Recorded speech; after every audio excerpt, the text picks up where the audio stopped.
साथियों,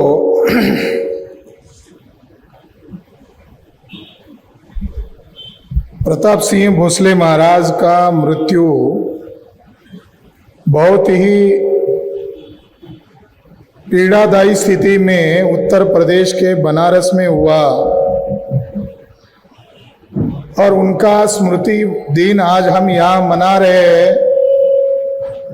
मगर अगले वर्ष से उनका स्मृति दिन हम उत्तर प्रदेश के बनारस सिटी में मनाने वाले हैं। इसी वर्ष हम वहाँ मनाने वाले थे, मगर वहाँ मुद्दा ये उपस्थित हुआ कि हमारे भारत मुक्ति मोर्चा के साथी ने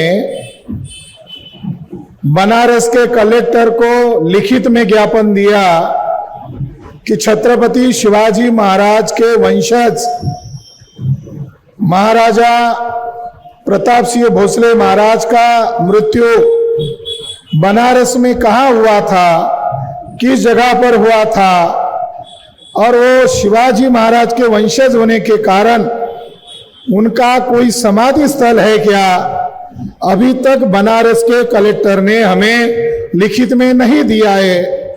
हमें उम्मीद थी कि वो जल्दी हमें लिखित में देते तो शायद इसी वर्ष से हम लोग बनारस से महाराजा की स्मृति दिन सेलिब्रेट करते। साथियों, यह स्मृति वर्ष हम मना रहे हैं, इसलिए कनाडा से एक मैसेज आया है। अभी अभी मुझे डॉक्टर MP सिंह उदयपुर, जो महाराणा प्रताप जी के वंशज है, उन्होंने मुझे अभी अभी एक मैसेज भेजा है और उनका यह आग्रह है कि महाराष्ट्र के लोगों को बताया जाए। ये लोग सिसोदिया वंश के हैं, इसलिए इनका मैसेज बहुत महत्वपूर्ण है। वो 1 मिनट का मैसेज में आप लोगों को यहाँ पर सुना रहा हूँ। आज 14 अक्टूबर को महाराजा प्रताप सिंह भोसले का डेथ एनिवर्सरी और रिमेम्बरेंस डे, इसलिए मैं उनको अपने जीवन के अंदर सामाजिक आर्थिक और राजनीतिक मूल्यों की राजनीति करी और वो मराठा एम्पायर के 8वें छत्रपति थे और साथ में उनको गद्दी से हटाने के लिए कुछ पेशवाओं और कुछ असामाजिक तत्वों ने ईस्ट इंडिया कंपनी के साथ मिलकर के उनको पूरी कोशिश करी। उनको 1839 के अंदर उनको बनारस की जेल में डाला गया और उनको बड़ी यात्राएं दी गई और उनके नाम पर वो शिवाजी महाराज के वंशज थे। और सबसे बड़ी बात यह है कि उनके नाम पे आज भी सरकारें वोट लेती हैं, सरकारें बनाती हैं, लेकिन उनकी कहीं कोई समाधि नहीं है और ना ही उनके किसी टाइप का कोई याद आसन बनाया गया है। और मैं सारी सरकारों को, स्टेट गवर्नमेंट को और सेंट्रल गवर्नमेंट को रिक्वेस्ट करता हूँ कि इस एपिसोड के ऊपर उनके साथ जो षड्यंत्र किया गया, जिन लोगों ने षड्यंत्र किया, उसके खिलाफ इंक्वायरी होनी चाहिए और उनके खिलाफ पार्लियामेंट में, असेंबली में बिल पास होना चाहिए और निंदा प्रस्ताव पास होना चाहिए। ऐसी महान शख्सियत जिन्होंने अपने जीवन काल के अंदर सभी को समानता का अधिकार दिया, सबको बराबर समझा और मोर ओवर उन्होंने महाराजा प्रताप सिंह भोसले जो थे वो शिवाजी महाराज के वंशज थे और वो मेवाड़ के महाराणा हमीर सिंह के अंकल थे और वो साउथ के अंदर आए थे विजय प्राप्त करने और वहीं वो बस गए। उनके परिवार में सज्जन सिंह, दिलीप सिंह और शिवाजी महाराज हुए। तो और बड़े ही दुख के साथ कहना पड़ रहा है कि सरकारें उनके नाम पे वोट लेती हैं, उनके नाम को मिसयूज करती हैं, लेकिन कोई भी सरकार उनके नाम पे कहीं कोई समाधि नहीं बनाती है, ना कोई समाधि है। और मैं साथियों, उन्होंने यही कहा है कि प्रताप सिंह भोसले महाराज के साथ जो दर्दनाक तरीके से उनको कैद करके रखा, इसका हम लोग धिक्कार करते हैं। और आने वाले समय में आप उत्तर भारत में ये कार्यक्रम करते हैं तो हम लोग क्षत्रिय लोग भी, राजपूत लोग भी इस कार्यक्रम में सहभागी होंगे, ऐसा उन्होंने संदेश दिया है। साथियों, महाराजा प्रताप सिंह भोसले महाराज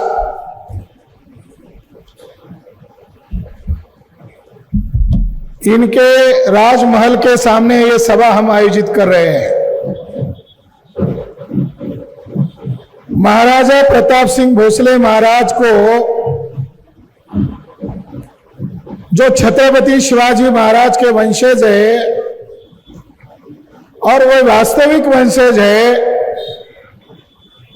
और उनके मृत्यु के बाद सातारा रियासत को, सातारा संस्थान को बाद में ब्रिटिश लोगों ने खारिज कर दिया। इतिहास क्यों समझना जरूरी है? तो महामानव डॉक्टर बाबा साहब अंबेडकर कहते हैं, जिस समाज को उन्नति करनी है, प्रगति करनी है, उन लोगों को इतिहास से सबक लेना चाहिए, और जो कौम इतिहास से सबक नहीं लेती है, इतिहास उसको सबक सिखाता है।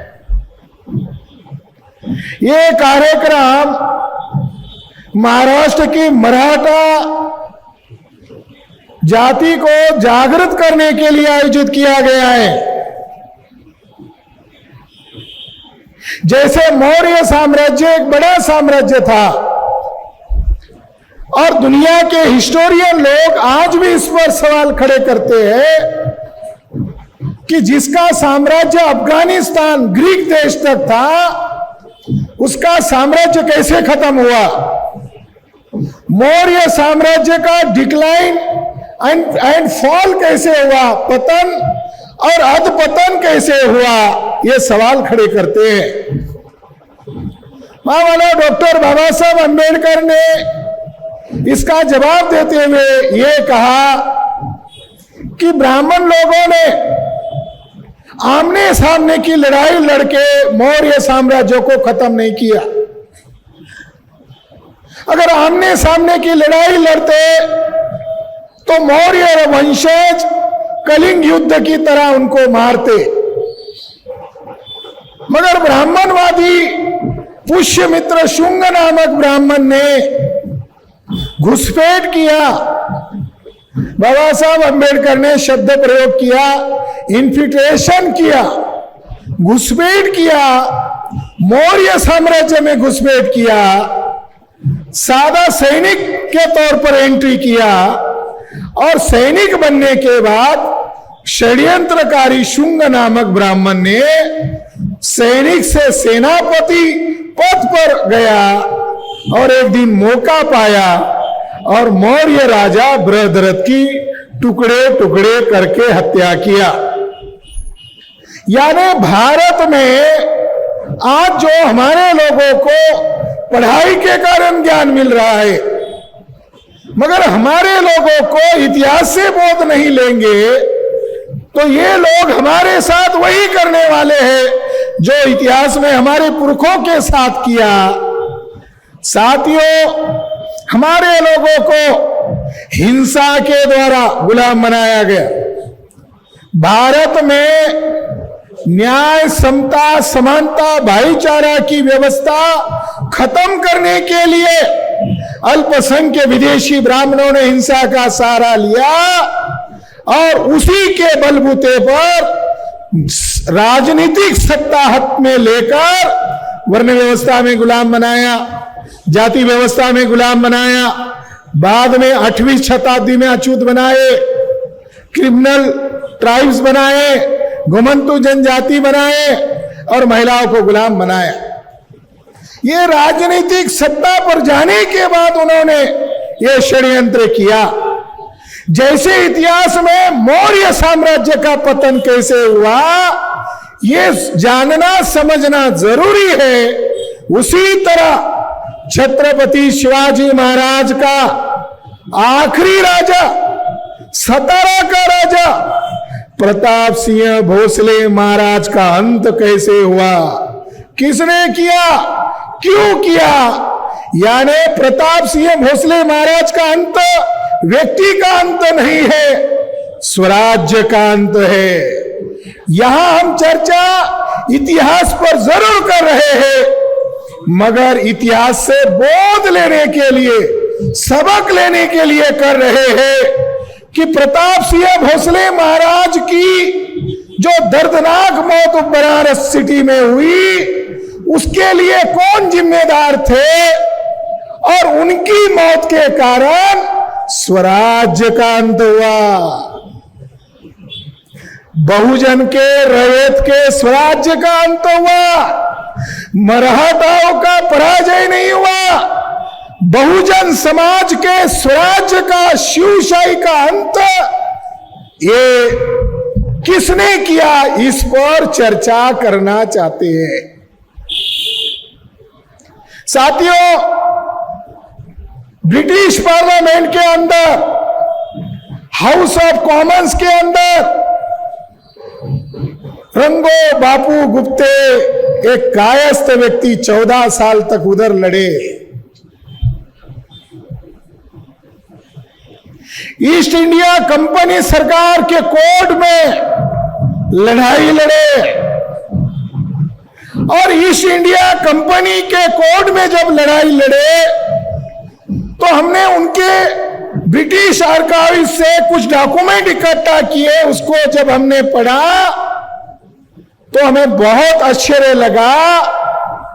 महाराष्ट्र में छत्रपति शिवाजी महाराज पर लिखने वाले ढेरों इतिहासकार है, ढेरों संशोधक है, मगर प्रताप सिंह भोसले महाराज पर लिखने वाला केवल मात्र एक शेर है, प्रबोधनकार ठाकरे। एक ही है, प्रबोधनकार ठाकरे ने लिखा केवल। और प्रबोधनकार ठाकरे को उस समय उन्होंने लिखा, दो लोगों पर आरोप किया, ये ब्राह्मणों पर और धोखेबाज ब्रिटिश सरकार के ऊपर। ब्रिटिश काल में लिखने वाला प्रबोधनकार ठाकरे। प्रबोधनकार ठाकरे ने कहा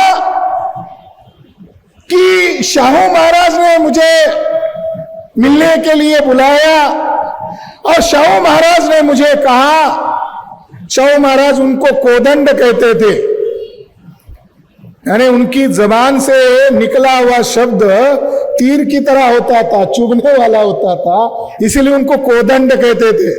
ये उनको उपाधि दिया था, कोदंड। तुम्हें सतारा के राजा के ऊपर लिखना होगा।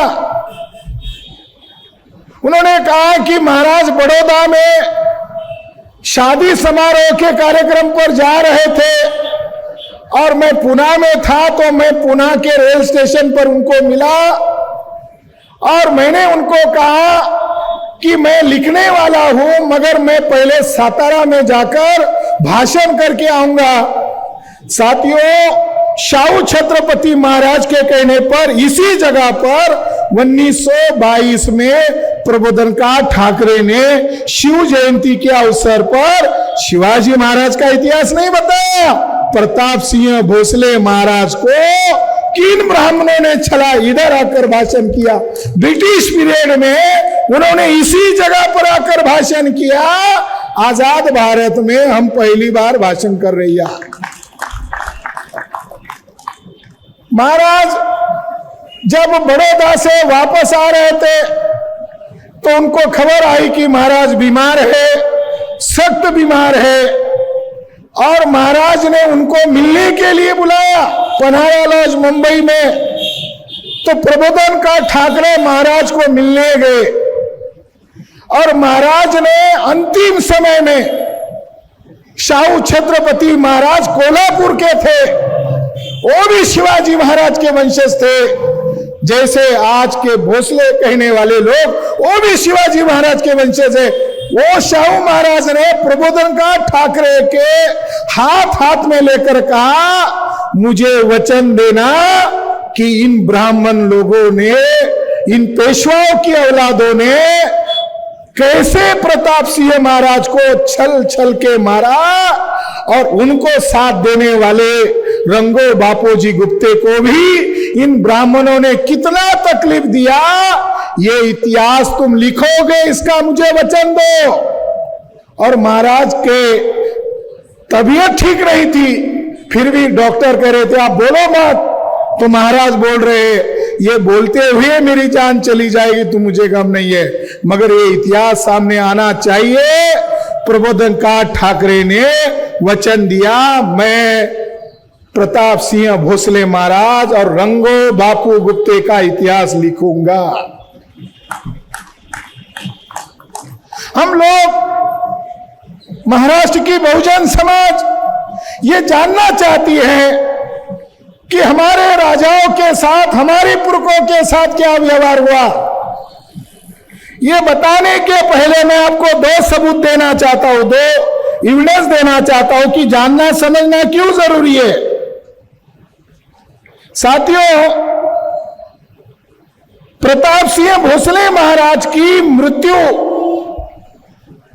जिन लोगों की वजह से हुई, जिन धोखेबाज लोगों की वजह से हुई, उन्हीं धोखेबाज लोगों के पुरखों ने संभाजी महाराज की हत्या करवाई थी। छत्रपति संभाजी महाराज की मृत्यु करवाने वाले लोग पेशवा ब्राह्मण थे और पेशवा ब्राह्मणों ने संभाजी महाराज को पकड़वा के मार डाला।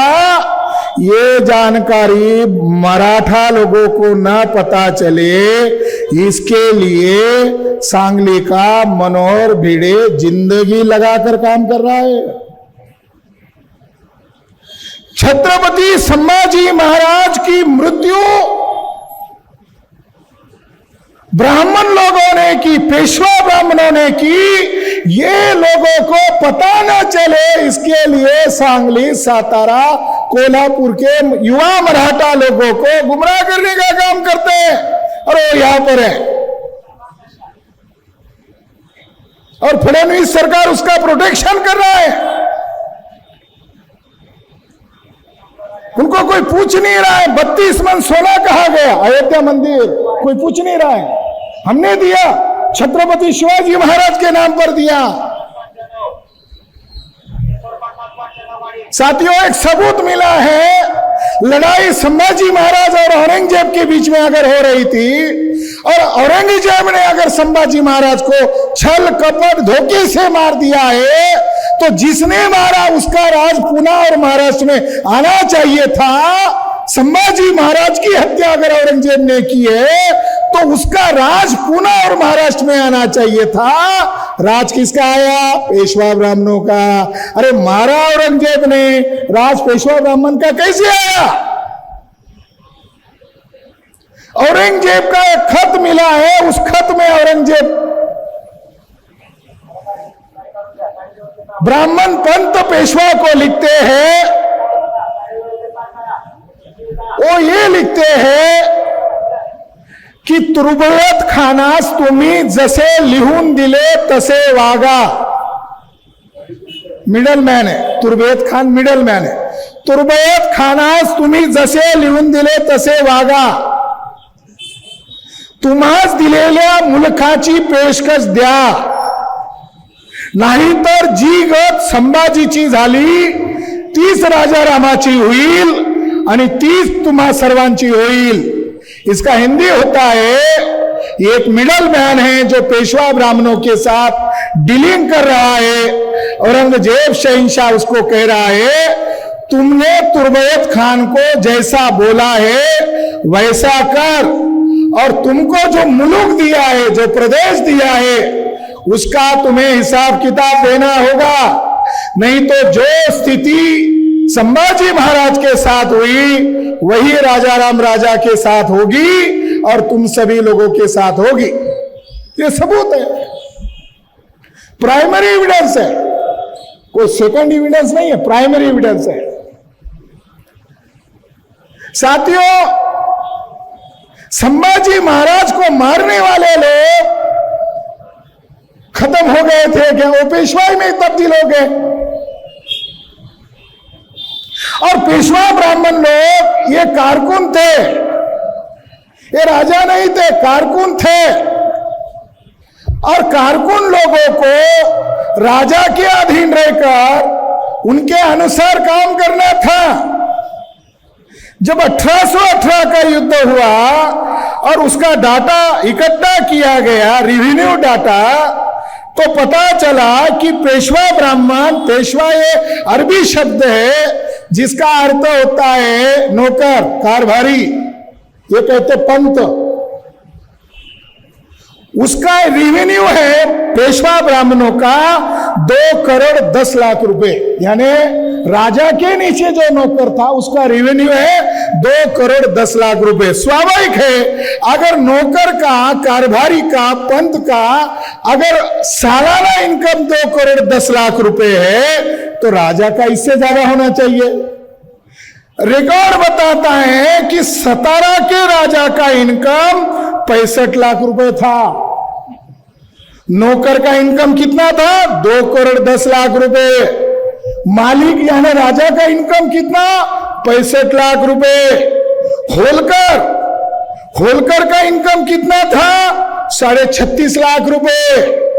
शिंदे का इनकम कितना था सालाना? 55,000 रुपए, यानी शिंदे 55,000, होलकर 36.5 लाख, सतारा के राजा 65 लाख और पेशवा ब्राह्मण 2 करोड़ 10 लाख। यानी आप इससे अंदाजा लगाओ कितना शोषण हमारे आम प्रजा का होता होगा, इससे अंदाजा लगाओ। साथियों, पेशवा ब्राह्मणों ने धोखा किया, षड्यंत्र किया, और धोखा षड्यंत्र कितना किया इसका एक सबूत मैं आप लोगों को बताना चाहता हूं। यह बहुत ही महत्वपूर्ण है और वो सबूत यह है कि आज भी ब्राह्मण लोग ये गर्व से कहते हैं हमारे पेशवा ब्राह्मण थे, इसीलिए छत्रपति का काम चल रहा था।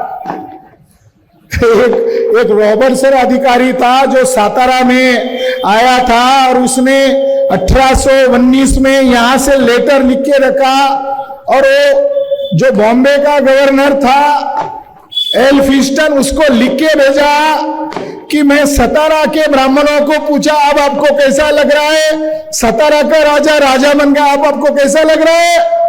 तो ब्राह्मण ओपनली बोल रहे थे आम्ही लोग मराठा लोकांना माकडापेक्षा जास्त किंमत देत नसतो। यानी सतारा के ब्राह्मण लोग ओपनली कह रहे थे कि मराठा लोगों को बंदर से ज्यादा कीमत नहीं देते हैं। आज जो ब्राह्मण लोग हैं ये लोग ये प्रचार करते हैं मराठा तितका मिळवावा, महाराष्ट्र धर्म वाढवावा। स्वामी रामदास, ये जो बैठे हुए शख्स है हम इनको सैल्यूट करते हैं। जस्टिस नलावड़े साहब को आज अगर शाहू महाराज होते तो कोल्हापुर में हाथी पर बिठाकर पूरे कोल्हापुर में घुमाते, कहते ये सही लोग हैं, ये सही सत्य शोधक है, इनके सामने फैसला आया रामदास गुरु है कि नहीं है। इन्होंने सबूत के आधार पर लिख दिया बट रामदास छत्रपति शिवाजी महाराज का गुरु नहीं है, चले जाओ। कोई खबर नहीं छाप रहे, इतना बड़ा जजमेंट दिया, ब्राह्मण मनिया मीडिया ने खबर नहीं छापा, मगर हम इसका प्रचार करेंगे। उनका जो जजमेंट है उसकी पुस्तिका बनाकर मुफ्त में बांटेंगे मराठा लोगों को कि देखो कानून कह रहा है, सबूत कह रहा है। ये बात बोलने के लिए भी कलेजा चाहिए, इसका प्रचार करना होगा क्योंकि मराठा लोगों का जागरण ये प्रतिक्रांतिवादी लोगों ने गलत इतिहास बताकर गुमराह किया हुआ है। तो मराठा तितका मिळवावा, महाराष्ट्र धर्म वाढवावा, ये जो रामदास का विधान है इसकी व्याख्या विका राजवाड़े ने इस शब्द में किया।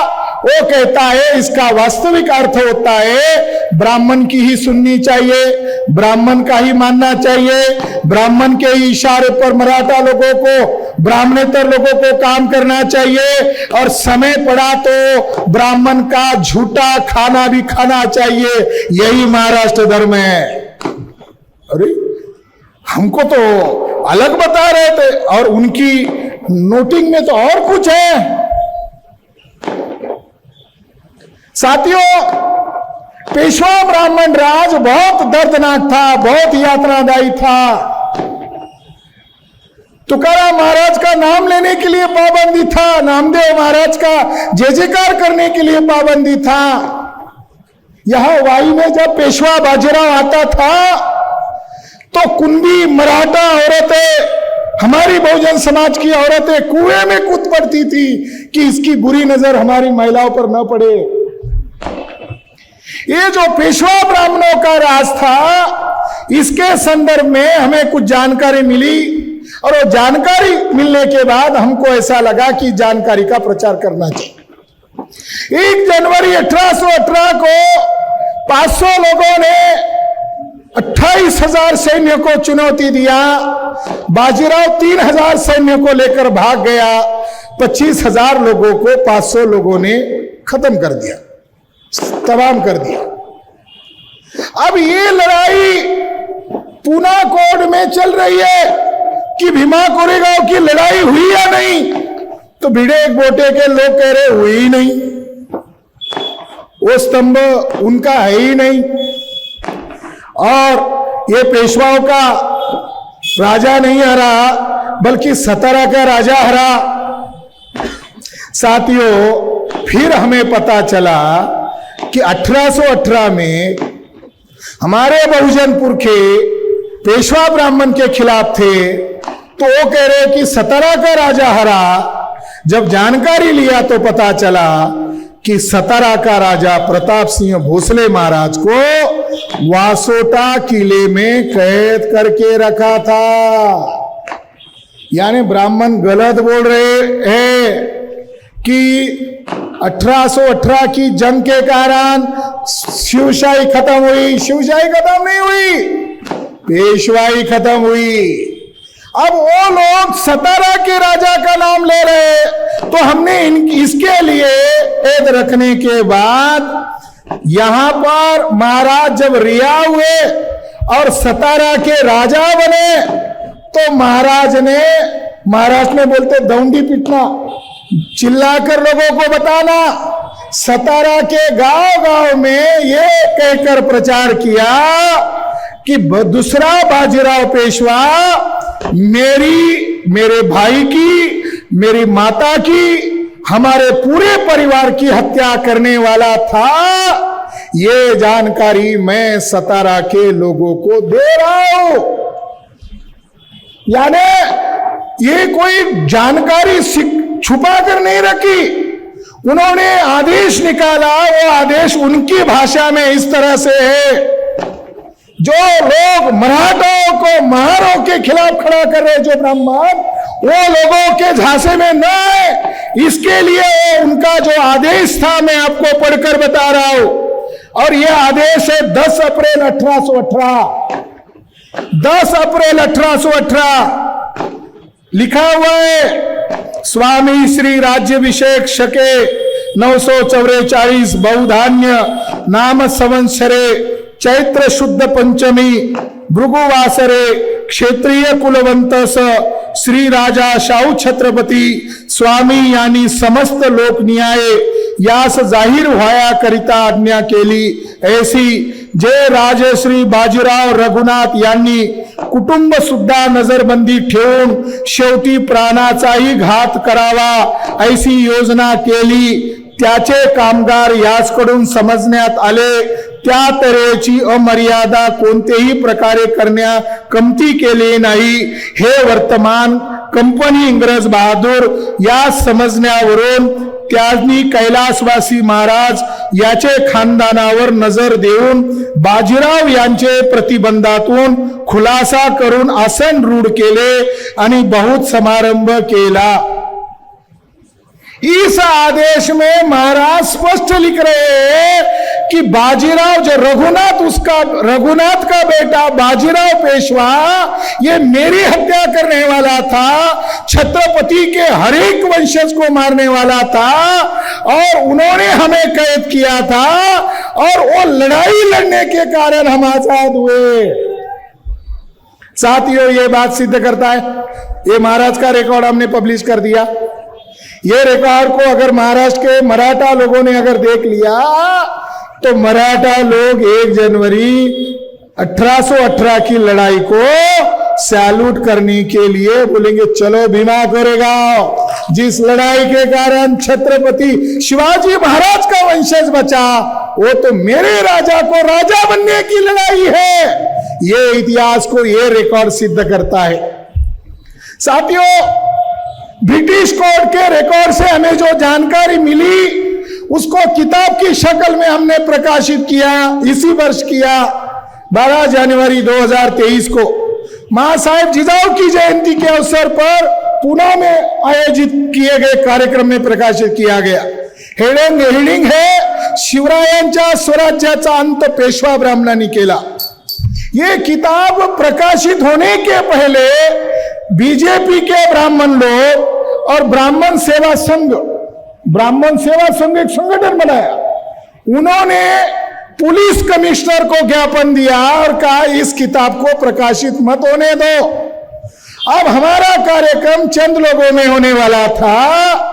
जब उन्होंने विरोध किया और टीवी में दिखाया गया तो पूरे पश्चिम महाराष्ट्र से बहुत तादाद में पुणे में लोग आ गए। हमारा जागृति का परिणाम हमारे लोगों को ठीक से समझ में आता है, मगर हमारे लोगों को जल्दी ज्यादा समझ में आता है जब ब्राह्मण बामसेब का विरोध करता है तो जल्दी समझ में आता है।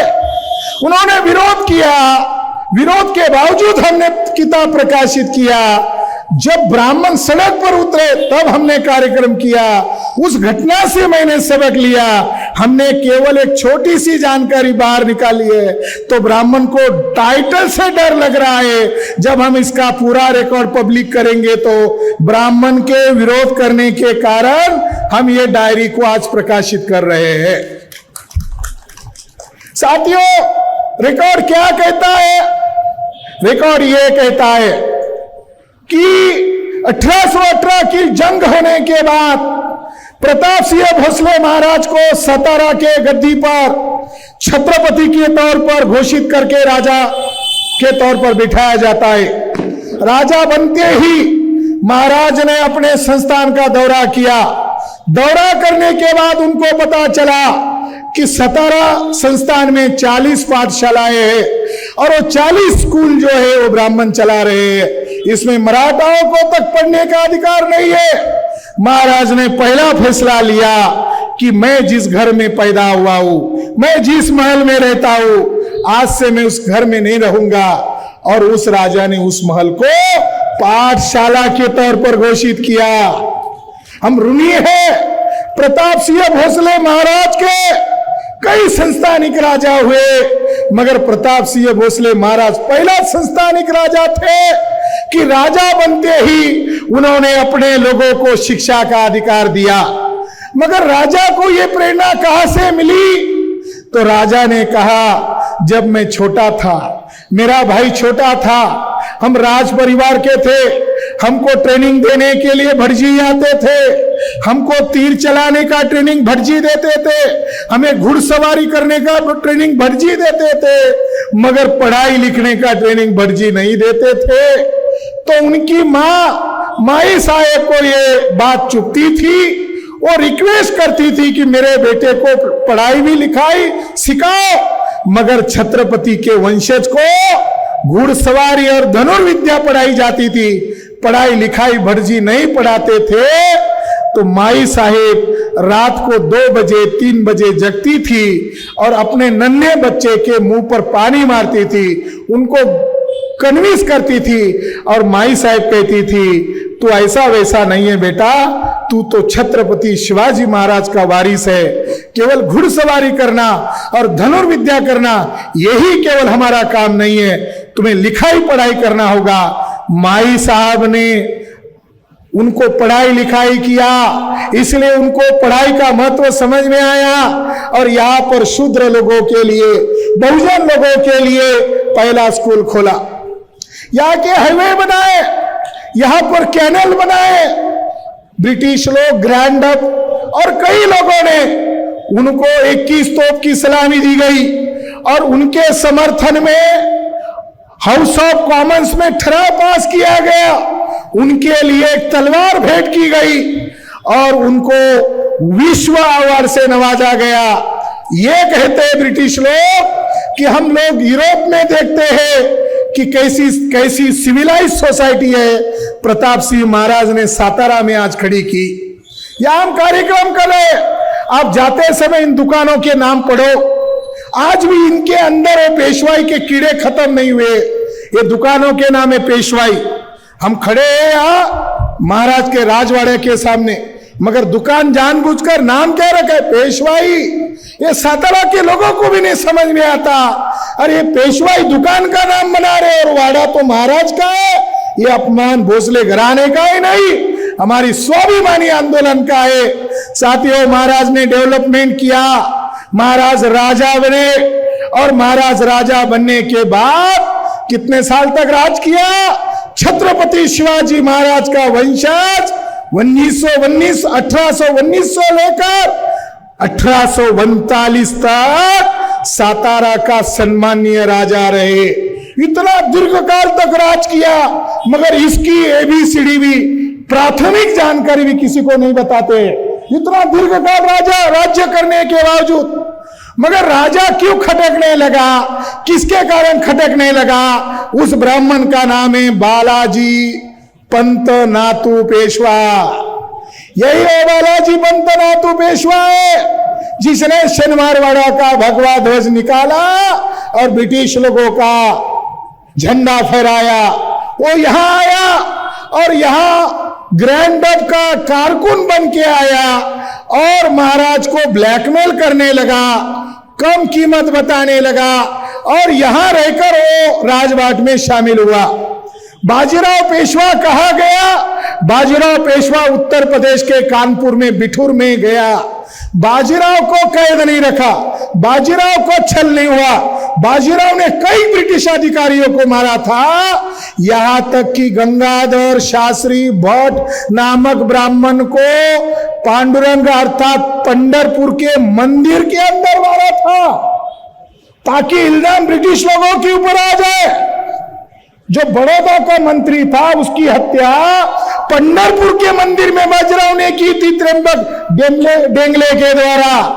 साथियों, बाजीराव को कोई कष्ट नहीं हुआ और बाजीराव को सालाना 8 लाख रुपए तनख्वाह मिला और साल में 3 लोगों का मर्डर का लाइसेंस मिला। 16 बीवियां हुई, बहुत सारी उसने संपत्ति इकट्ठा की, ब्रिटिश लोगों को ब्याज पर पैसा देता था। साथियों, वो बाजीराव पेशवा, उसको तकलीफ हो रही थी कि मेरा राज्य को शिफ्ट किया मगर सातारा का राज्य खत्म होना चाहिए। यही वो बालाजी पंत नातू पेशवा है जो बालाजी के साथ साठगांठ किया और महाराज के खिलाफ अभियान शुरू किया और महाराज को इतना परेशान किया कि उसने सारे मंत्रिमंडल में ब्राह्मण घुसेड़े, अपना जमाई को घुसेड़ा, अपने रिश्तेदार को घुसेड़े। आज भी यहाँ के जो राजा है, मैं उनको भी रिक्वेस्ट करना चाहता हूं कि जो बहुत सारी जमीनें हैं ये बालाजी पंत नातू पेशवा ने कब्जा की है सातारा में, वो आप लोगों की है, भोसले घराने की है। पुराने रिकॉर्ड देखोगे तो आपको पता चलेगा ये ब्राह्मण ने एक गुप्त प्लान किया। सन 1832-33 में महाराज ने अपना खुद का राज्याभिषेक किया। आज आरएसएस बीजेपी के लोग छत्रपति शिवाजी महाराज का राज्याभिषेक दिन मना रहे, लोगों को अफजल खान का उदाहरण देकर मुसलमानों के खिलाफ माहौल खराब कर रहे। मगर राज्याभिषेक का विरोध किसने किया? मुसलमान ने किया, ब्राह्मणों ने किया। ब्राह्मणों ने क्या कहा? शूद्र का। उसी तरह प्रताप सिंह महाराज को शूद्र कहा और जब महाराज की बदनामी हुई तो वेदोक्त प्रकरण जो कायस्थ लोगों ने मदद किया तो उनके खिलाफ 2000 ब्राह्मणों ने मोर्चा निकाला। जब ब्रिटिश अधिकारी लोग वाई में आए तो 2000 ब्राह्मणों ने मोर्चा निकाला और मोर्चा निकालकर महाराज का और हमारा निजी मामला है, हम महाराज को शूद्र कहे या कुछ भी कहे, अंग्रेज लोगों को हमारे धार्मिक मामले में हस्तक्षेप नहीं करना चाहिए। साथियों, महाराज को जब प्रताड़ित किया गया तो उनकी डायरी बताती है महाराज ने तुरंत फैसला लिया, और इस डायरी में उन्होंने लिखा हुआ है कि ये ब्राह्मण लोग मुझे इतना दुख तकलीफ दे रहे हैं। उन्होंने खुद लिखा है, अपने हाथों से लिखा है। मैं कभी कभी सोचता हूं तो मेरे पूर्वजों के साथ उन्होंने कितना घिनौना काम किया होगा, और उन्होंने ग्रैंड डब के सामने इस बात की जाहीर कबुली दी।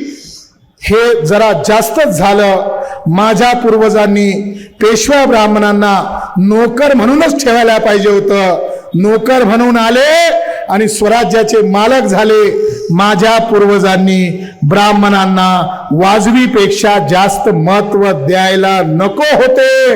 ये बहुत बड़ी समीक्षा है।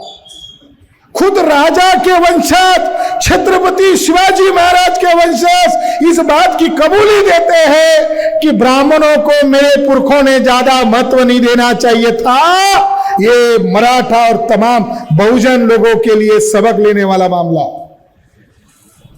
साथियों, ब्राह्मण लोगों ने और प्रताड़ित किया, और बालाजी औजी चिटनी और बालाजी पंत नातू पेशवा ने, जो सतारा का नया रेसिडेंस आ गया, ग्रैंड डब चला गया और नया रेसिडेंट आ गया जिसका नाम है कर्नल ओवेंस। कर्नल ओवेंस को पैसा दिया होगा, लड़की दिया होगा, ये तो उनके खेल है। ये पहला ऐसा ब्रिटिश गंदा आदमी था जो पहले बार ब्राह्मण के साथ खड़ा हुआ, गद्दार आदमी। कर्नल ओवेंस ब्रिटिश अधिकारी इसके उंगली पर नाचने लगा, और महाराज को खिलाफ एक षड्यंत्र रचा गया। और वो षड्यंत्र क्या था? नंबर 1, उनके ऊपर आरोप लगाया गया कि महाराज ने जो ब्रिटिश लोगों के साथ जो करार किया है, जो ट्रीटी किया है, जो समझौता किया है, उसका महाराज उल्लंघन कर रहे हैं, यह आरोप लगाया। दूसरा आरोप साथियों यह लगाया कि महाराज लोगों ने पोर्तुगीज सरकार के साथ गुप्त समझौता किया है, और गोवा में रहने वाला मैनुअल डॉन नामक एक ब्रिटिश आदमी के साथ गुप्त समझौता यह किया है कि महाराज जल्द ही 35,000 की फौज महाराष्ट्र में पोर्तुगीज देश से बुलाने वाले हैं, और महाराज कभी भी ब्रिटिश लोगों को भारत से भगाने वाले हैं। ऐसा ये बालाजी पंत नातू पेशवा ने बताया। किस आधार पर बताया साथियों? इस आधार पर बताया कि महाराज की मोहर का गलत इस्तेमाल किया, और गोवा के अंदर ऐसे 2 खत मिले, 2 ब्राह्मणों के पास खत मिले, और वो ब्राह्मण संदिग्ध मौत में मिले, यानी वो जिंदा भी नहीं थे, मगर उनके पास खत मिले। और ब्रिटिश अधिकारी कर्नल ओवेंस ने बाजीराव पेशवा और बालाजी पंत नातू के प्रभाव में आकर ईस्ट इंडिया कंपनी को गलत रिपोर्ट दे दिया, और यह कहा कि महाराज सतारा का राजा ब्रिटिश के खिलाफ आर्मी एक्शन कर रहा है।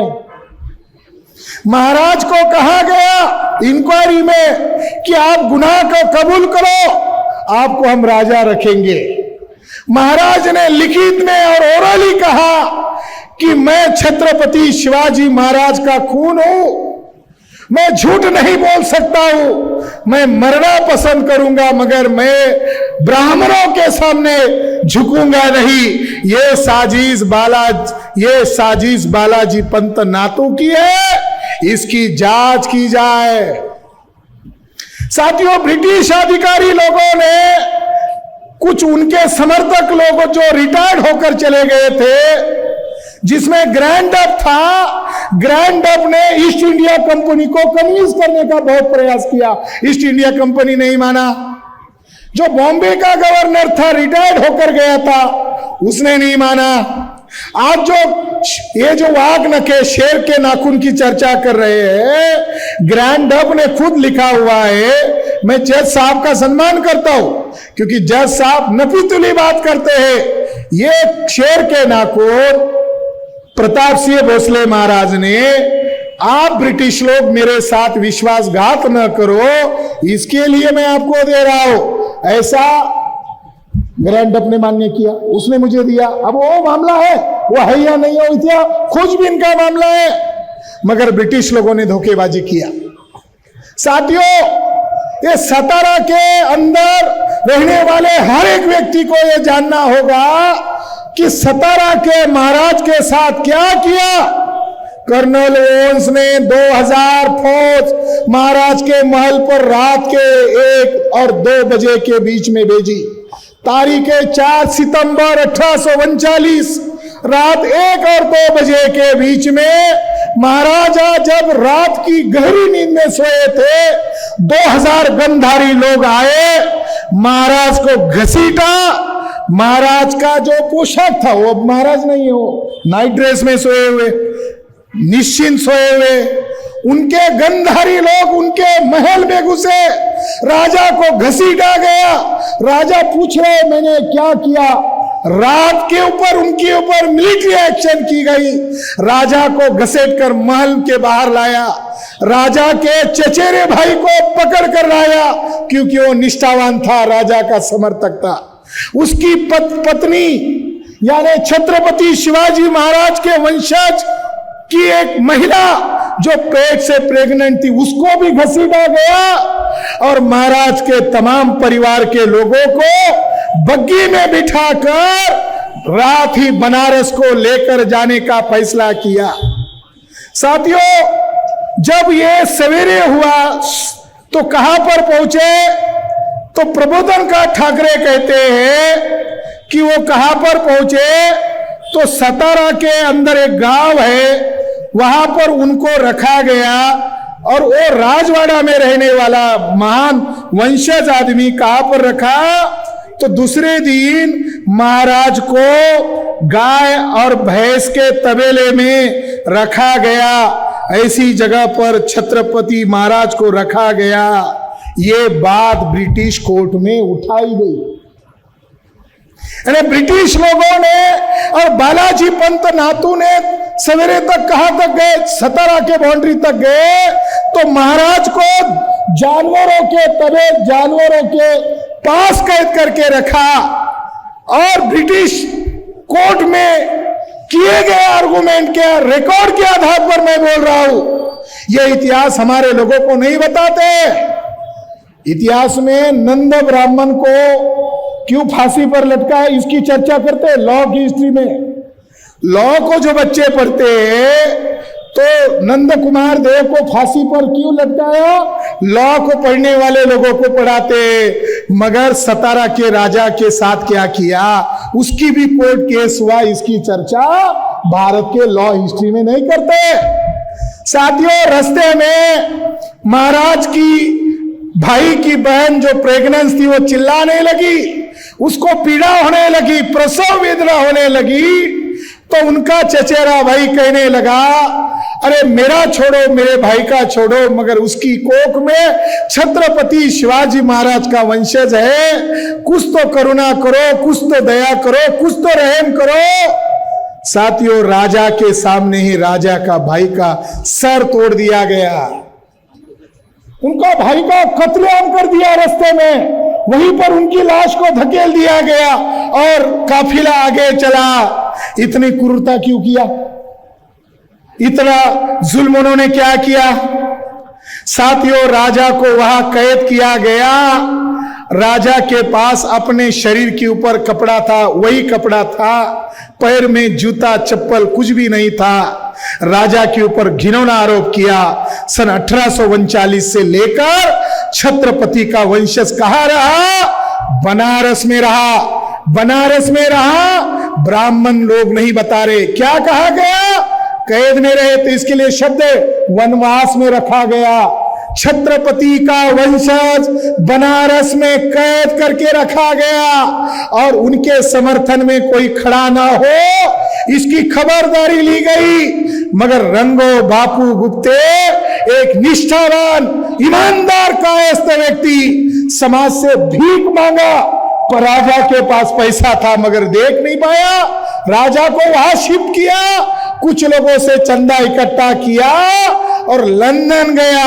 और लंदन जाकर राजा की लड़ाई लड़ा और राजा की लड़ाई जीतने ही वाला था। राजा के समर्थन में आर्गुमेंट्स हो रहे, राजा के समर्थन में चर्चा हो रही है, तो राजा को जितना ही समर्थन मिल रहा था, इस आदमी रंगो बापूजी गुप्ते जब आए, राजा की मृत्यु के बाद आए, तो बॉम्बे में ब्राह्मणों ने कहा प्रायश्चित लो, तुम कायस्थ हो, तुम ब्रिटिश लोगों के पास रहो, उनके हाथ से खाना खाए हो, तुम प्रायश्चित लो। साथियों, उस आदमी को इतना छला है, रंगो बापू गुप्ते को इतना छला है, अभी तक रंगो बापू जी का मृत्यु कहां पर हुआ ये कोई बताने वाला इतिहासकार आगे नहीं आया।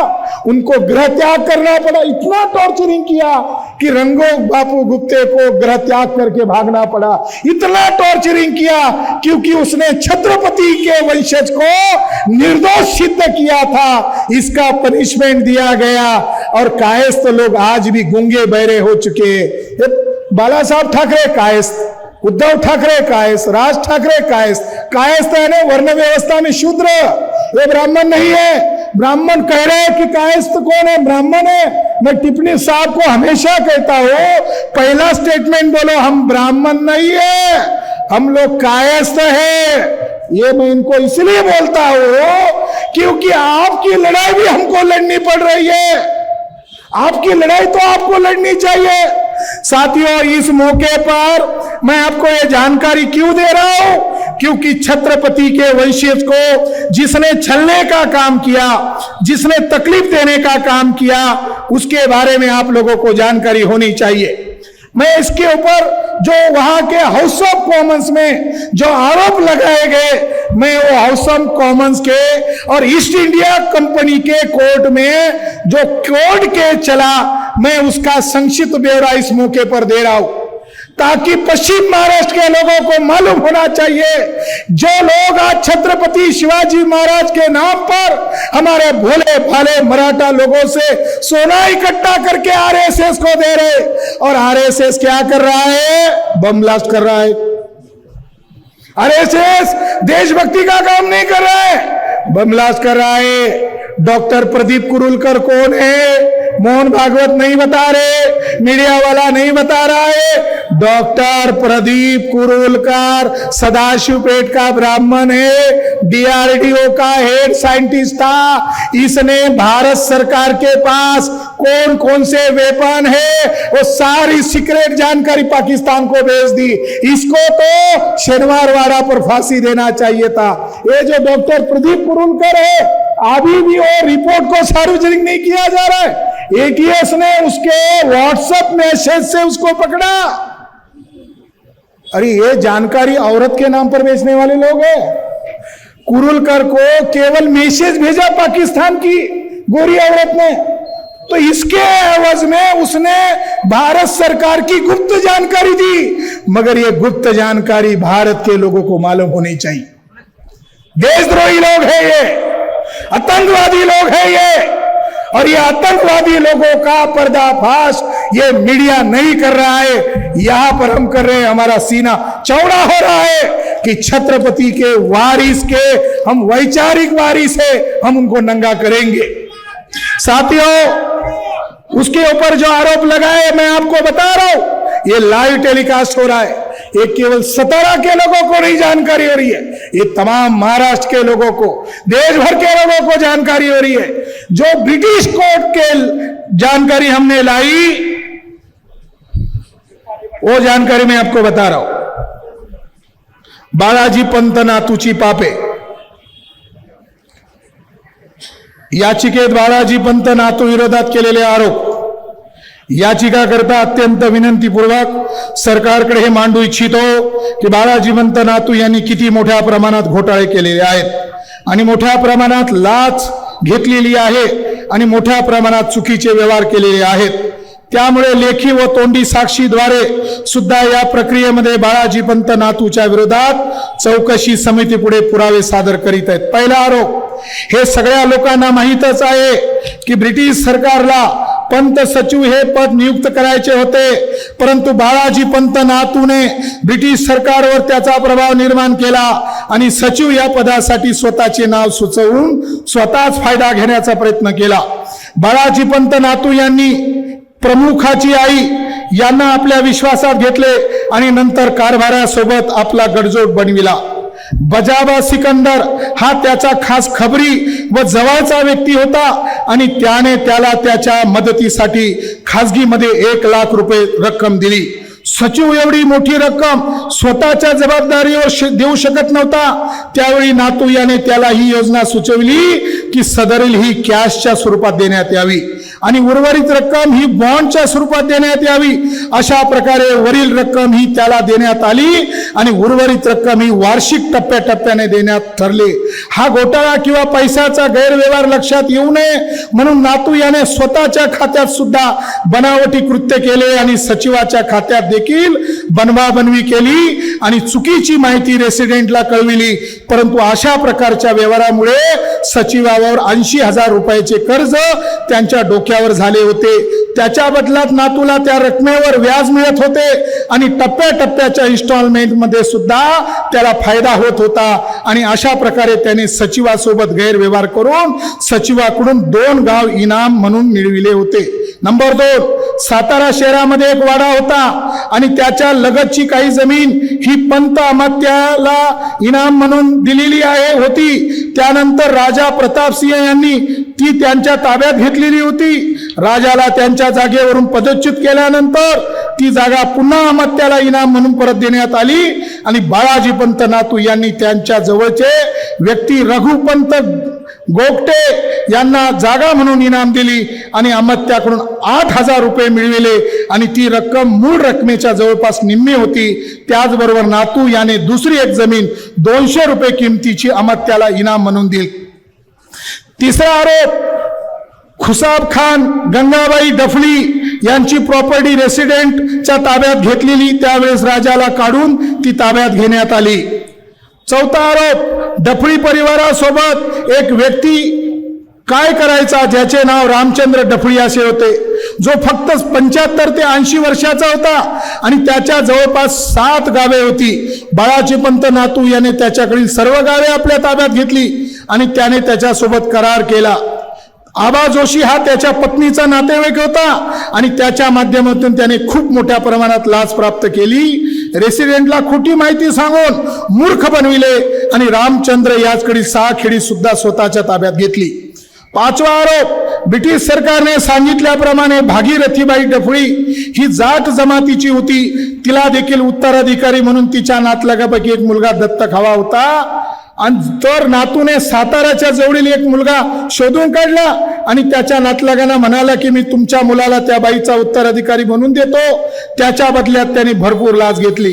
6वा आरोप, बाळाजी पंत नातूला सुरुवातीला वाटले की शीख मीर वायकर याला रोखणे अशक्य आहे, त्यामुळे त्याने मुलाला कुठून तरी उचलून आणले आणि जागीरदाराचा भाऊ असल्याचे दाखविले, जेणेकरून जागीरदाराच्या जागेवर नंतर त्याला उत्तराधिकारी म्हणून नियुक्त करण्यात येईल. अशा प्रकारे त्याने 1600 रुपयाची लाच स्वीकारली. 7वा आरोप, ब्रिटिश सरकारने असे ठरविले की काटकूर हा मुलगा वयात आला होता आणि जागीरदाराच्या जागेवर त्याला ठेवावेसे त्यांना वाटले. त्यावेळी बाळाजी पंत नातूने त्या तरुण युवकाला गंडविले आणि त्याच्याकडून रामचंद्र राय निंबाळकर जो नवीन कारभारी म्हणून नियुक्त ठेवला होता त्याच्या माध्यमातून आबा जोशी या नवीन वकिलाच्या माध्यमातून या मुलाकडून नातूने सोन्याचे दागिने, विविध किमती भांडे, रक्कम अशी 15,000 रुपयाची संपत्ती उकळवली. साथियो, असे त्याच्यावर वेगवेगळे आरोप आहे आणि त्याच्यावर एवढे गंभीर आरोप आहे की ज्याच्याबद्दल तुम्ही कल्पना करू शकत नाही.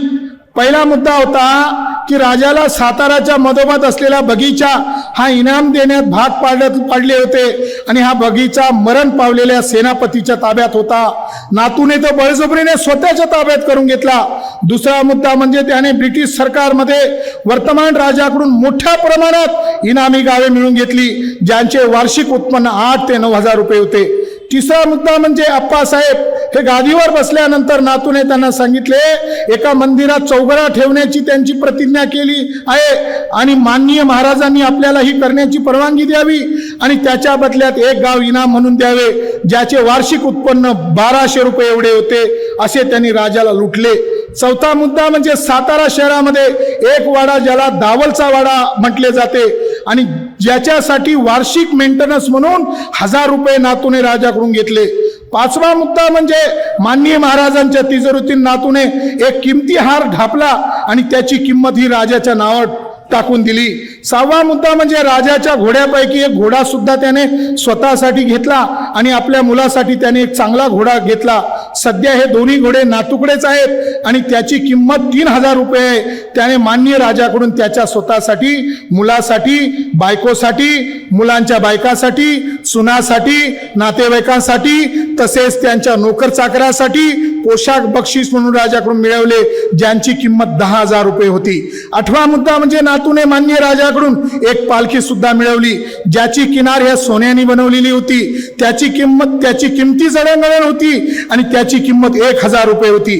नववा मुद्दा म्हणजे माननीय महाराजाकडून घोड्यांना गवत व राजवाड्यासाठी जळण देण्यासाठी त्याने कुरणे सुद्धा राजाकडून मिळवली होती. 10वा मुद्दा म्हणजे नातूने माननीय महाराजाकडून फुरकान मंडप सुद्धा मिळविला, जाजमा सहित त्याची किंमत 300 रुपये होती. 11वा मुद्दा म्हणजे चौकशीच्या अंतिम टप्प्यात अप्पासाहेब महाराज हे रेसिडेंटच्या जवळ तंबू ठोकून राहत होते. त्यावेळेस त्यांच्या घोड्यासाठी मिळणाऱ्या सर्व खाद्यपदार्थ बाळाजी पंत नातू त्यांना देत असे. 12वा मुद्दा म्हणजे बाळाजी पंत यांच्या पत्नीचा नातेवाईक आबा जोशी, त्याला केतकर याच्याकडून अगोदर 100 रुपये मानधन वर दर महिना मिळत होते. साथियो, ब्रिटिश सरकारकडून त्याला 50 रुपये मानधन मिळत होते. एकूण 75 रुपये वाढीव भत्ता मंजूर झाला. तसेच राजाकडून देखील त्याला 25 रुपये मंजूर केले. साथियो, 13वा मुद्दा म्हणजे बाळाजी पंत नातू याने त्याचा जावई नारायण शास्त्री थत्ते, जो पुण्याला राहत होता, त्याला आपल्या सासऱ्याकडून दर वर्षाला 1250 रुपये साताराच्या तिजोरीतून देण्याची सोय केली. 14वा मुद्दा म्हणजे बाळाजी पंत नातूच्या नातवाला पुण्याचे आबा नागुरकर यांची मुलगी दिली होती, तर त्याला सुद्धा बाळाजी पंत नातूने 50 रुपये वेतन राजाच्या तिजोरीतून सुरू केले. 15वा मुद्दा म्हणजे बाळाजी पंत नातू याचा सहकारी रघुपंत गोगटे याला सुद्धा 25 रुपये पेन्शन मंजूर केले. 16वा मुद्दा म्हणजे राजाचा कारकून धोंडोपंत याला सुद्धा राजाच्या तिजोरीतून 12.5 रुपये मासिक वेतन सुरू केले. बाळाजी पंताचा पुतण्या रावजी फरकिया याला सुद्धा अशाच प्रकारचे वेतन सुरू केले. 18वा मुद्दा म्हणजे राजाच्या तिजोरीतून बाळाजी पंताचा जासूद याला सुद्धा असेच पेन्शन सुरू केले.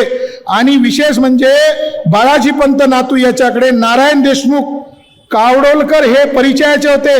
त्याच्या बदल्यात नातूने राजाच्या तिजोरीतून मासिक 25 रुपये त्याला वेतन सुरू केले. आणखी माहिती अशी मिळाली की बाळाजी पंतने एक मनी नावाची नृत्यांगना मुलगी हिला ठेवली होती आणि राजाच्या तिजोरीतून तिला दरमहा 100 रुपये दिले होते.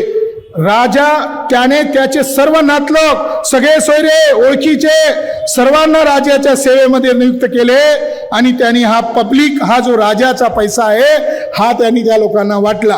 ही जो जानकारी है, ये जानकारी आपको लिखित में मिलने वाली है. इसका प्रचार प्रसार करो और ये पेशवा ब्राह्मणों को नंगा करो. आखिर में बात ये है साथियों कि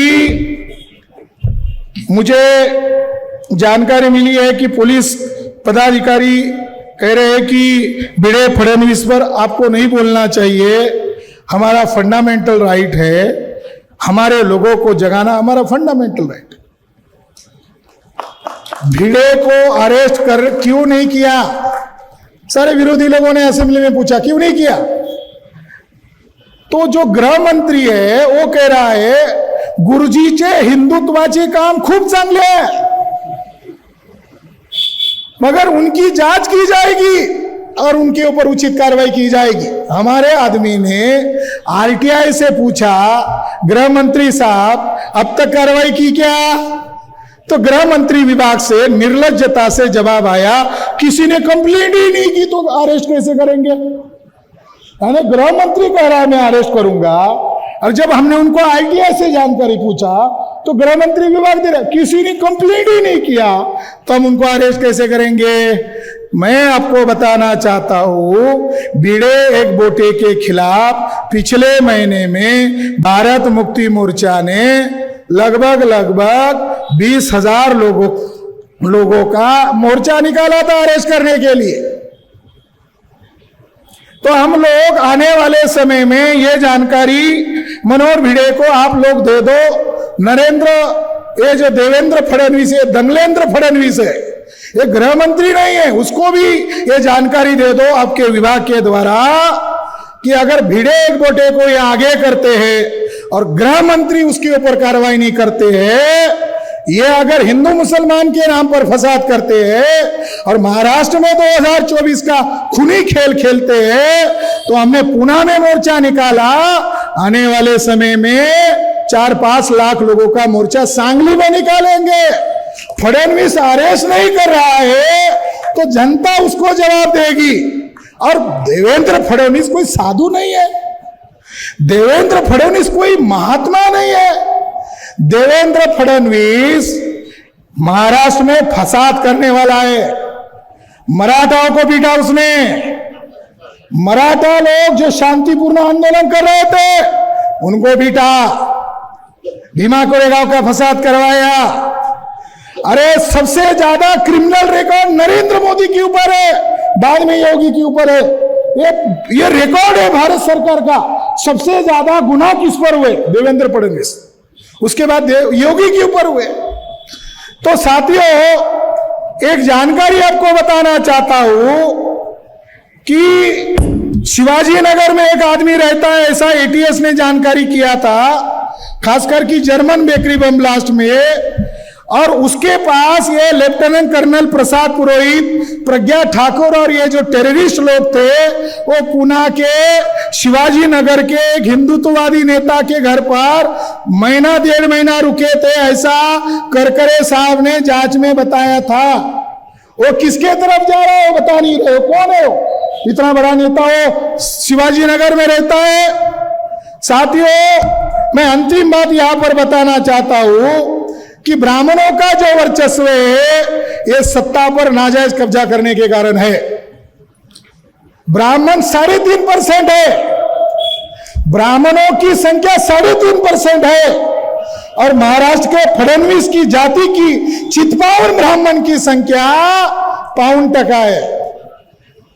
5% वाला आदमी नचा रहा है मंत्री को, उप मुख्यमंत्री को, उनके दल को तोड़कर इस्तेमाल कर रहा है।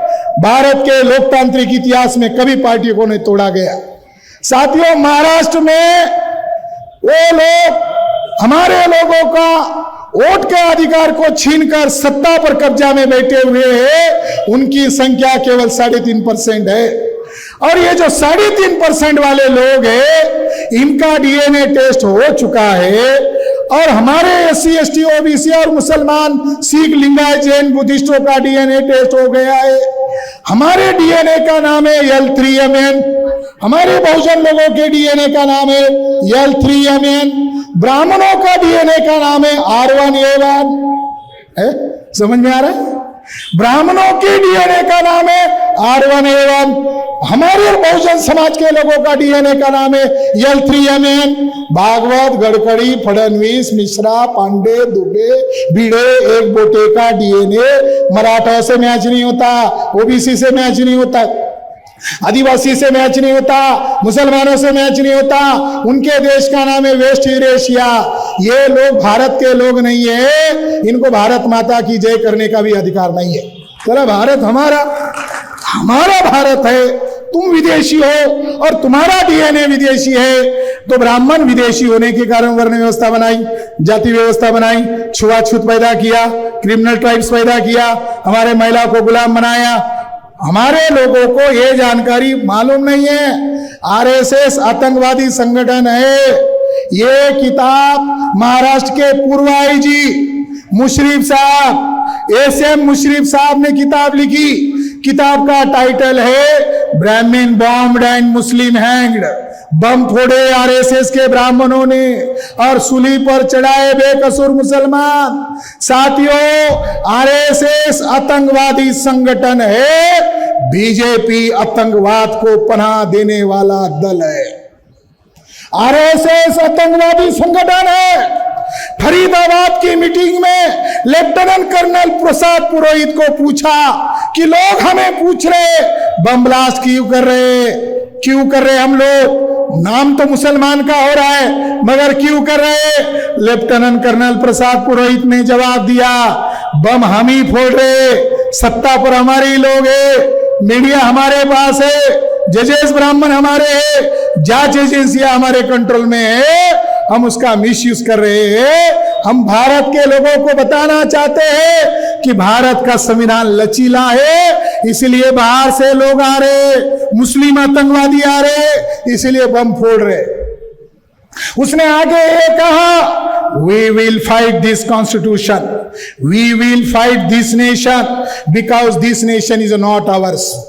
मैं बॉम्बे हाई कोर्ट में करकरे साहब ने जो चार्जशीट दाखिल किया, 48 वीडियो और ऑडियो के प्रमाण पर बोल रहा हूं, उसकी सर्टिफाइड कॉपी पास में रखकर बोल रहा हूं कि आरएसएस और बीजेपी के लोग देश को बर्बाद कर चुके हैं, देश में नफरत का माहौल फैला रहे हैं। उस फरीदाबाद की मीटिंग में एक बीजेपी का एमपी गया तो पुरोहित ने उसकी तरफ इशारा करते कहा, ये माननीय सांसद है और बीजेपी के सांसद है, पूर्व में आरएसएस के प्रचारक थे। इसका मतलब ये रिकॉर्ड बता रहा है कि केवल आरएसएस टेररिस्ट ऑर्गेनाइजेशन नहीं है, बीजेपी भी टेररिस्ट ऑर्गेनाइजेशन है। आने वाली 26 तारीख को चुनाव आयोग के मुख्यालय पर हम 5 लाख लोगों का मोर्चा लेकर जाने वाले, और हमारे राष्ट्रीय अध्यक्ष जी को मैं रिक्वेस्ट करूंगा कि बीजेपी के लोग टेररिस्ट एक्टिविटी में शामिल थे, इसलिए बीजेपी का पंजीकरण रद्द कर दिया जाए। अरे समाज को मालूम होना चाहिए, मीडिया वाले राष्ट्रद्रोही मीडिया है, भारत का मीडिया राष्ट्रीय मीडिया नहीं है। ब्राह्मण बनिया मीडिया, मालिक मनिया, संपादक ब्राह्मण, दोनों तय कर रहे इस इशू को इशू नहीं बनाना है। वो राष्ट्रीय मीडिया नहीं है, राष्ट्रद्रोही मीडिया है। अगर देशभक्त है तो कुरुलकर को निकालो ना नंगा, अगर देशभक्त है तो प्रज्ञा सिंह ठाकुर को करो ना नंगा। वो खुद कह रही थी, फोन टैपिंग हुआ, प्रज्ञा सिंह ठाकुर ने कहा इतने कम लोग क्यों मरे, मेरी गाड़ी थी उसमें बम मैंने रखवाने को कहा, इतने लोग कम क्यों मरे। साथियों, जिसके ऊपर बम ब्लास्ट के आरोप है इस देश की सांसद है। लोकतंत्र का क्या भविष्य होगा अगर लोकतंत्र बचाने की जिम्मेदारी जिनके ऊपर है वही लोग अगर टेररिस्ट हो गए तो भारत का लोकतंत्र का भविष्य क्या है। साथियों, वो लोग कह रहे हिंदू राष्ट्र बनाने वाले, मनोहर भिड़े और एक वोटे को आगे करके प्रचार किया जा रहा है हिंदू राष्ट्र बनाने वाले। हिंदू राष्ट्र बनने वाला नहीं है, ब्राह्मणों का राष्ट्र बनने वाला है। साथियों, उन्होंने सारा गवर्नमेंट अंडरटेकिंग खत्म किया।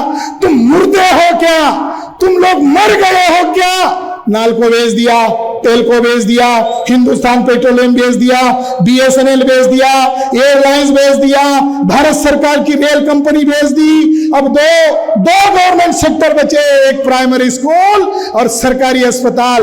आप देखो, थाना में ज्यादा लोग मरे ऐसी खबर बताई, नांदेड़ में लोग ज्यादा मरे ऐसी खबर बताई, कल सतारा के अस्पताल को बेचना है तो यहां भी ऐसी खबर बताई जाएगी, कोल्हापुर में ऐसी खबरें बताई जा रही है।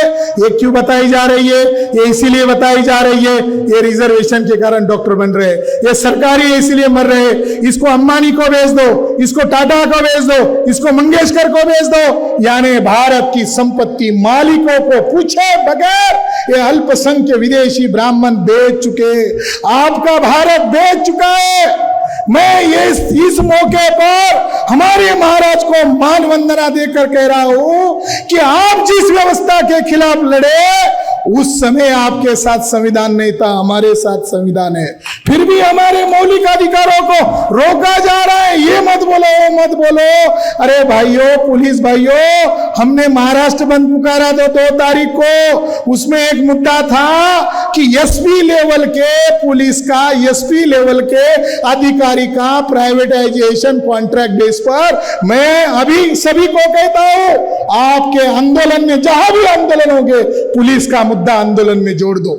साथियों, जजेस का प्राइवेटाइजेशन, जुडिशरी का प्राइवेटाइजेशन, आईएएस का प्राइवेटाइजेशन, एसपी, तहसीलदार, कलेक्टर का प्राइवेटाइजेशन, इसका मतलब है लोकतंत्र की हत्या हो रही है। हमारे सामने लोकतंत्र की हत्या हो रही है। और लोकतंत्र को बचाने के लिए अभी प्रबोधन की नहीं, सड़क पर उतरने की जरूरत है। अभी केवल प्रबोधन नहीं, सड़क पर उतरने की जरूरत है। और 2024 को बीजेपी हारने वाली है। 2024 को बीजेपी हारने वाली है। उनके पास केवल एकमात्र खिलौना है। अगर बीजेपी जीतेगी तो उसकी वजह है केवल ईवीएम मशीन। तो इसका बंदोबस्त भी हम करने वाले हैं। 2023 की 26 नवंबर को 2024 का चुनाव ईवीएम मशीन से नहीं लेना चाहिए। इसके लिए ऑल इंडिया में हम तैयारी कर रहे हैं। 5 लाख लोगों को हम लेकर जा रहे हैं। आप पश्चिम महाराष्ट्र में कल से ही इसका प्रचार करो। जिंदा रहना चाहते हो तो लड़ाई लड़ना होगा। ये मान, सम्मान, स्वाभिमान की लड़ाई। हिंदू शब्द का वो प्रचार कर रहे। छत्रपति शिवाजी महाराज अगर हिंदू थे तो उनका राज्याभिषेक क्यों नहीं किया? छत्रपति शिवाजी महाराज को आपने शूद्र कहकर अपमानित किया। संभाजी महाराज को छल कर मारा। साथियों, हिंदू शब्द रामायण में नहीं मिलता, हिंदू शब्द महाभारत में नहीं मिलता, हिंदू शब्द भगवत गीता में नहीं मिलता, हिंदू शब्द शिव पुराण, विष्णु पुराण में भी नहीं मिलता, हिंदू शब्द ऋग्वेद में भी नहीं मिलता। हिंदू शब्द पर्शियन शब्द है और जिसका मतलब क्या है? जिसका मतलब स्वामी दयानंद सरस्वती ने आर्य समाज की स्थापना की 1874 में, और उसने हिंदू समाज नहीं बनाया, आर्य समाज। उन्होंने किताब लिखी, उस किताब का नाम है सत्यार्थ प्रकाश। सत्यार्थ प्रकाश के पेज नंबर 81 पर स्वामी दयानंद सरस्वती ब्राह्मणों का बड़ा नेता, भागवत भी उसको मानता है, उनका गुरु है। उसने लिखा पेज नंबर 81 पर, हे आर्य ब्राह्मणों, तुम अपने आप को हिंदू मत कहो, क्योंकि हिंदू मुगल मुसलमानों द्वारा दी हुई गाली है। यानी वो खुद कह रहा है गाली है। उनको लगा ये शायद समझ में नहीं आएगा, उसने व्याख्या की। स्वामी दयानंद सरस्वती की व्याख्या, मेरी व्याख्या नहीं। लगा तो उसको पेज भी आपको दे देता। उसने लिखा, हिंदू मतलब काला, हिंदू मतलब डाकू, हिंदू मतलब चोर, हिंदू मतलब नीच, हिंदू मतलब कपटी, हिंदू मतलब छली, गुलाम। साथियों, स्वामी दयानंद सरस्वती कह रहा है हिंदू मतलब गुलाम। साथियों, जब आरएसएस के ऊपर पाबंदी लगाई गांधी हत्या होने के बाद, और पाबंदी प्लान के तहत हटाई गई, तो एक पत्रकार ने माधव गोलवलकर को यही सवाल पूछा। स्वामी दयानंद सरस्वती जी ने कहा है कि हिंदू नाम विदेशियों द्वारा दिया हुआ है, जिसका अर्थ डाकू होता है। देखो, गोलवलकर को पूछा। ये जानकारी राष्ट्र नामक गोलवलकर की किताब का पृष्ठ संख्या 281 का हवाला देकर मैं बोल रहा हूं। पत्रकार ने गोलवलकर को, आरएसएस के चीफ को पूछा कि स्वामी दयानंद सरस्वती ने कहा है हिंदू नाम विदेशी द्वारा दिया हुआ है, जिसका अर्थ डाकू होता है। आरएसएस का चीफ गोलवलकर ने क्या जवाब दिया? ये मोहन भागवत नहीं बता रहा है, हमें बताना होगा। क्या जवाब दिया? उत्तर में उसने पत्रकार को कहा, मैं इतिहास तज्ञ होने का दावा तो नहीं करता, किंतु हिंदू शब्द को हम केवल इसलिए स्वीकार करते हैं कि वह प्रचलित है तथा लोगों ने उसे अपना भी लिया है।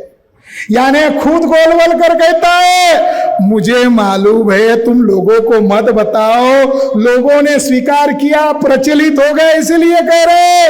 गोलवलकर ने उसका जवाब नहीं दिया। इस आधार पर साथियों, ये हिंदुत्व के नाम पर ब्राह्मणत्व थोप रहे, मराठाओं को रिजर्वेशन देने वाले नहीं, इधर प्राइवेटाइजेशन कर रहे, ओबीसी और मराठाओं को भिड़ा रहे। तो साथियों, बहुजन समाज आपस में बिखराव में रहेगा, आपस में टकराव करेगा, ये आधे टके वाले लोग आप पर राज करेंगे। आने वाले समय में आपके अधिकारों को अगर वो छीनते हैं ईवीएम के द्वारा, तो जैसे ब्रिटिश लोगों को भारत छोड़ो का नारा लगाया, आने वाले समय में भी अगर हमारे वोट की चोरी करके तुम 2024 में फिर से सत्ता में आते हो, तो फिर हमें क्विट इंडिया के बारे में सोचना होगा। कुछ लोग पूछते हैं, तुम लोग आखिर में क्या करने वाले हो? अरे जन आंदोलन करने वाले, वो हमको डराते जेल में जाएंगे। अरे गांधी जी जेल में जाते जाते छोटे हो गए, महान हो गए, महान हो गए, महात्मा राष्ट्रपिता कह दिया, तो हम हमारी आजादी के लिए कहाँ छोटे होने वाले? तो आने वाले समय में महात्मा राष्ट्रपिता ज्योतिराव फुले का विचार, छत्रपति शिवाजी महाराज का विचार, छत्रपति संभाजी महाराज का विचार और छत्रपति हमारे महाराजा प्रताप सिंह भोसले महाराज का विचार ही देश को बचा सकता है। आने वाले समय में जन आंदोलन होगा, जन आंदोलन से इस लोकतंत्र को बचाया जाएगा। ये तो बाबा साहब अंबेडकर ने जज साहब उनको भाषण करने के लिए कोर्ट में बुलाया। 22 दिसंबर 1952 को पूना कोर्ट में उनको भाषण देने के लिए बुलाया। बाबा साहब लॉ मिनिस्टर रह चुके, तो उनको पूछा किस सब्जेक्ट पर आप भाषण दोगे। संविधान बन चुका था। बाबा साहब ने पूना के जज को कहा, लिखो मेरा सब्जेक्ट, भारत में संविधान का, भारत में लोकतंत्र का भविष्य क्या रहेगा। उसमें उन्होंने बताया कि भारत में अगर विपक्ष नहीं रहा, तानाशाह आ जाएगा। आज विपक्ष का है, तानाशाह आ गया है, गुंडागर्दी आ गई है। दूसरी वजह, उन्होंने पूना कोर्ट के सामने जजेस को उपदेश करते हुए कहा, अगर जजेस भी न्याय नहीं देते हैं, तानाशाह आएगा। मां साहेब जिजाऊ का चरित्र हनन जेम्स लेन ने किया, मोहन भागवत ने समर्थन किया। क्यों किया? क्योंकि जेम्स लेन को जानकारी आरएसएस के ब्राह्मण के कहने पर ही पुरंदरे ने जेम्स लेन को जानकारी दी थी।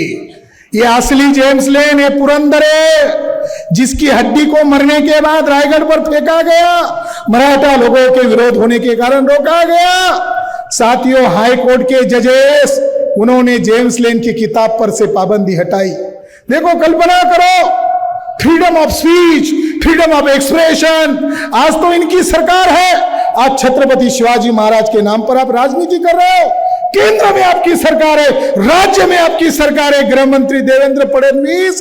अरे तुम चाहते हो तो जेम्स लेन की किताब को हमेशा के लिए पाबंदी लाई जा सकती है। अमेज़न पर आज बेचा जा रहा है। हाई कोर्ट और सुप्रीम कोर्ट में हमारी मां की इज्जत पर उंगली उठाई गई, छत्रपति शिवाजी महाराज पर उंगली उठाई गई। मैं यही मैसेज आप लोगों को देना चाहता हूं, जिन लोगों ने पुरंदरे को आगे करके छत्रपति शिवाजी महाराज का बाप बदलने का काम किया, हमारी प्रेरणा का हनन करने का काम किया, मां साहेब जिजाऊ का चरित्र हनन किया, उनके झांसे में मत आओ, उनकी भाषा में मत आओ। वो धोखेबाज और षड्यंत्रकारी लोग हैं। ये कोई केवल और केवल फसादी लोग हैं, केवल और केवल टेररिस्ट लोग हैं। और टेररिस्ट लोगों का बंदोबस्त हम आने वाले समय में जल्दी करने वाले हैं। इस मौके पर मैं यहीं पर मेरी बात को खत्म करता हूं। और आने वाले साल में हम बनारस में लाखों की संख्या में हर साल राजा, हमारा राजा, बहुजनों का राजा, जिसने बिल्कुल शरणागति नहीं शरणागति अपनाई, महाराजा प्रताप सिंह महाराज की स्मृति दिन हम बनारस में मनाएंगे। क्यों? छत्रपति शिवाजी महाराज का गलत इतिहास बताकर तो हमारे कुर्मी मराठा को हिंदू के नाम पर इस्तेमाल किया, उनको बताने के लिए कि ये लोग कितने धोखेबाज और षड्यंत्रकारी लोग हैं। मैं इस मौके पर सतारा के उन तमाम भाइयों को धन्यवाद देना चाहता हूं कि आपको रोकने का प्रयास किया गया, आप इधर न पहुंचे इसके लिए षड्यंत्र किया गया। इसके बावजूद आपने छत्रपति शिवाजी महाराज के वंशज को अभिवादन करने के लिए आए। मैं आप सभी लोगों को सैल्यूट करता हूं। जय जिजाऊ।